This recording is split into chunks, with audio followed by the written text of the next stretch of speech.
আমি সেগুলো নিয়ে বিস্তারিত কিছু কথা বলবো।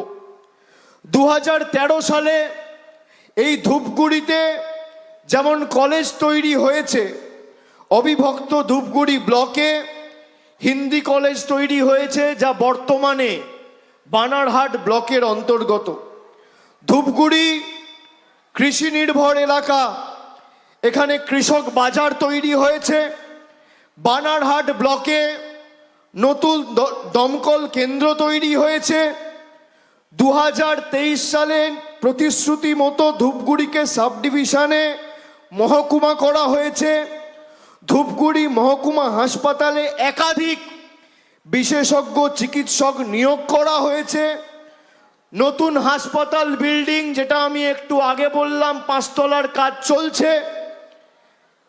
এই হাসপাতালে প্রসূতি মায়েদের সিজারের অপারেশনের কাজ শুরু হয়েছে। গত অক্টোবর মাসে বন্যার পরে মমতা বন্দ্যোপাধ্যায় নিজে 5ই অক্টোবর এখানে ছুটে এসছেন। ধূপগুড়ি আমাদের এই জেলার অন্যতম প্রাণ কেন্দ্র। আমি যখনই আপনাদের কাছে এসছি, আমি রিপোর্ট কার্ড নিয়ে এসছি। আমার মায়েরা আজকে বিপুল সংখ্যায় উপস্থিত হয়েছে, দিদিরা আছেন, ভাইরা আছেন, সমবয়সী সতীর্থ সবাই রয়েছেন।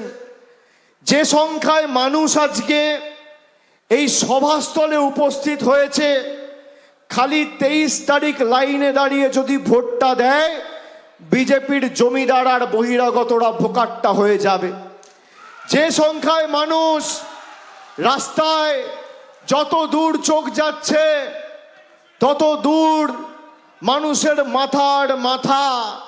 আমি আপনাদের বলি, তৃণমূল কংগ্রেস কথা দিয়ে কথা রেখেছে, আর অন্য রাজনৈতিক দল 2021-এ আপনারা বিজেপিকে এক বুক স্বপ্ন, আশা, আকাঙ্ক্ষা নিয়ে ভোট দিয়েছিলেন।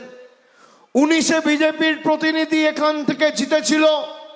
24 সালে বিজেপির লোকসভায় সাংসদ বিজেপি জিতেছে। বাই ইলেকশনে আমরা 4,466টা ভোটে এই ধূপগুড়িতে জয়লাভ করেছিলাম।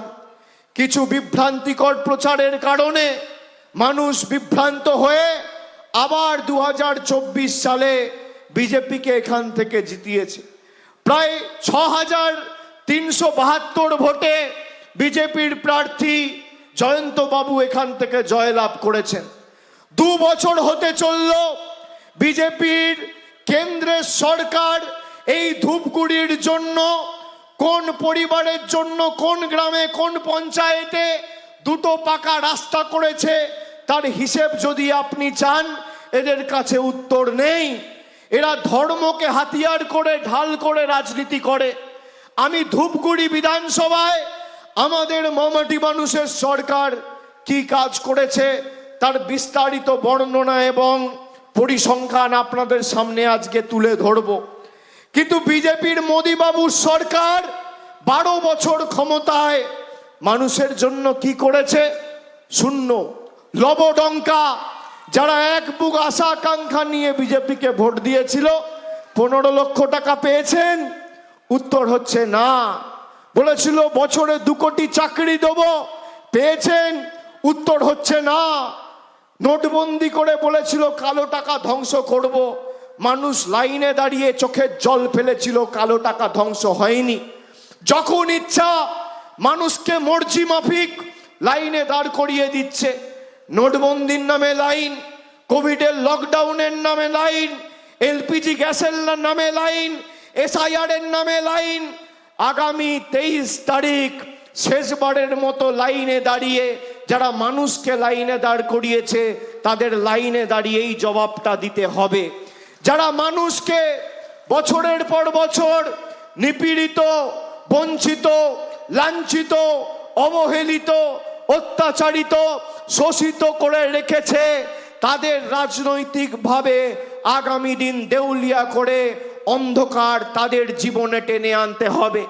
যারা বাংলার মানুষের 100 দিনের গরিব মানুষের টাকা বন্ধ করেছে, আবাস যোজনার টাকা বন্ধ করেছে, যারা গ্রাম সড়ক যোজনার টাকা বন্ধ করেছে, যারা জল জীবন মিশনের টাকা বন্ধ করেছে, যারা সর্বশিক্ষা মিশনের টাকা বন্ধ করেছে, আপনারা জিজ্ঞেস করবেন তো বিজেপির নেতা কর্মীরা প্রচার করতে এলে যে এতদিন ধরে আমাদের অধিকারের হকের টাকা বন্ধ।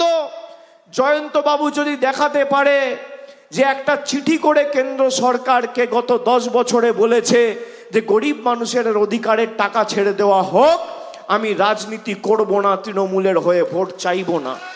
আমি দায়িত্ব নিয়ে বলছি। মায়েরা এখানে আছেন, ধূপগুড়িতে 2021 সালে তৃণমূলের প্রার্থী পরাজিত হয়েছিল, কিন্তু লক্ষ্মীর ভান্ডার আপনারা পাননি, পেয়ে